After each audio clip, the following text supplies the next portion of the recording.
Pour some cloves into this liquid, and you'll get rid of those harmful and annoying problems once and for all.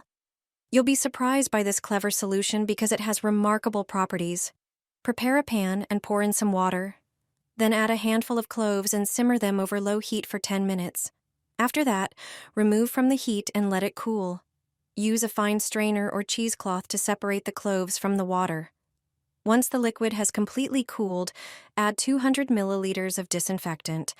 Then also add 200 milliliters of vinegar to the mixture. Finally, add 2 teaspoons of dishwashing liquid. Gently but thoroughly mix the solution to combine all the ingredients.